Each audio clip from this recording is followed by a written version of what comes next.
As I said, condolences to you and your family once again, and we wish you all the best.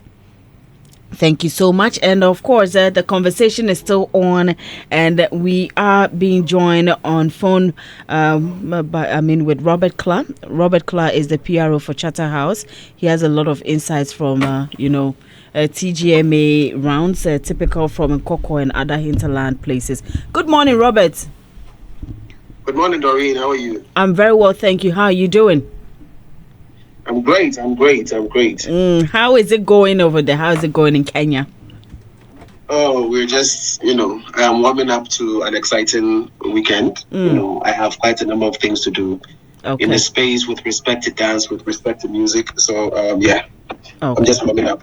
Okay. Great to hear. And I know you've been following the conversation. It's good to have you anyway.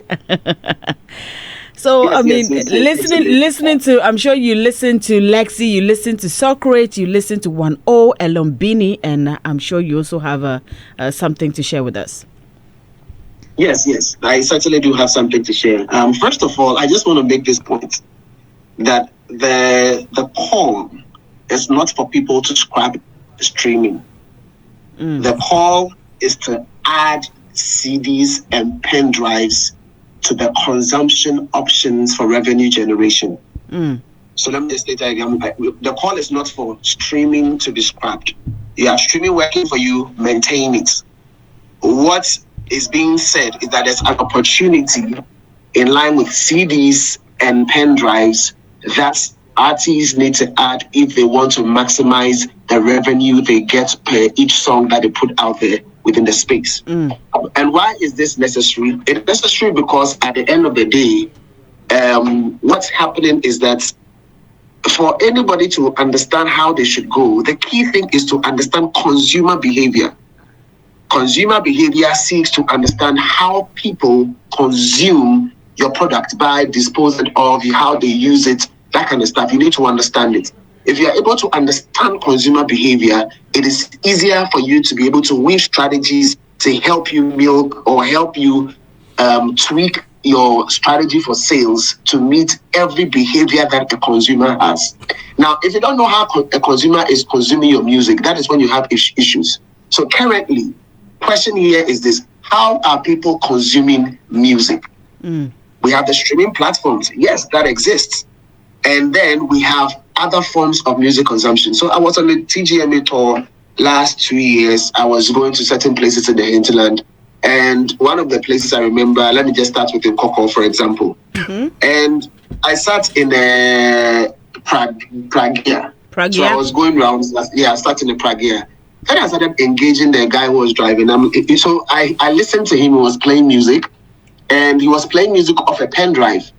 And then I asked, I'm like, oh, so chief, this, where did you get it from? Like, oh, boss, you do a lecture. I'm like, oh, why? So, there is some place around the station where everybody goes there for music. Wow. And that when you go, they would give you a pen drive. The list of songs are on it. And, that is how, they just slot it in the Pragia and then they play. So it's like a pen drive. It has a list. And, you have all the selection on there and then you are playing it throughout. And then after a while, you can go and then they'll give you another one. Sort of like, so it's like a distributor exists.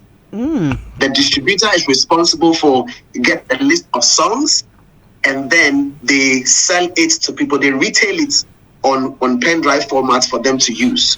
So that is one. There was another scenario where I think they explained to me that the number of the technology for consuming music warrants for them to use only pen drives. Wow.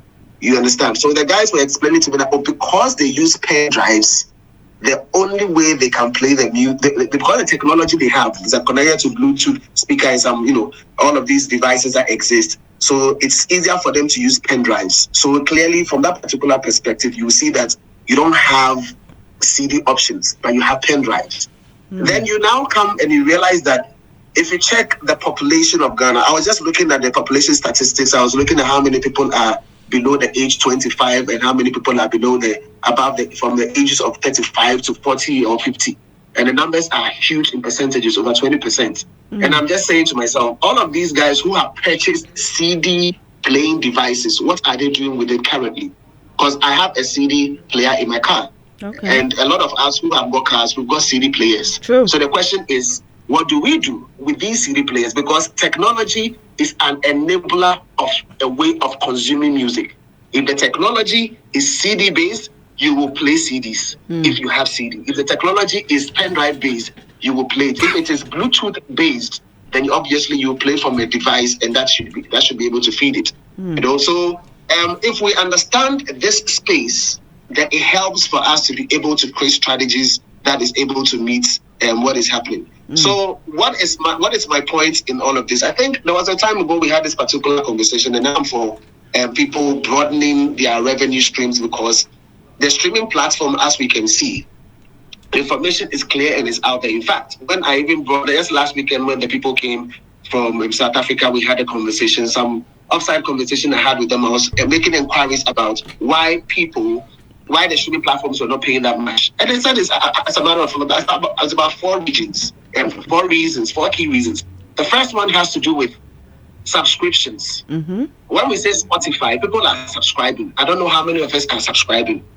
You understand? From our region, from Ghana, most of us like to stream for free, which means that the business model that works for us is the advertising bit. Yeah. Again, we skip the advertising.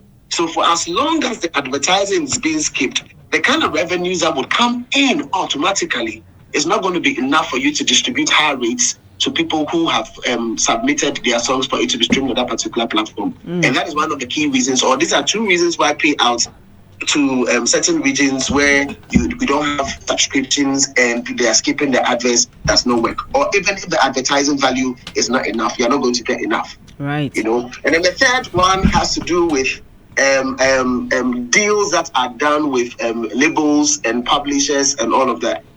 So I had to read further because I wanted to understand why Africa receives lower payouts. And they mentioned that sometimes it has to do with the labels. So if the labels have deals with the platforms, then their payouts are good. If the labels don't have any deal with them, then you are likely not going to get a good payout. So these are key reasons. And then also the last one has to do with the listenership size. How many people are streaming? So if you have more people streaming, then obviously that's going to work. Okay. All right. I think that Robert has made his point. Robert, I think the network is a bit kakra. So I think by what Robert has said, he's made his point as well. Yeah, he's made his point. And I think my highlight from this whole conversation is something that Robert said. Yeah, and he said the call is not to scrap streaming of music, exactly, but to add CDs and pen drives to music consumption options. Brilliant. That's it. And this is Hits.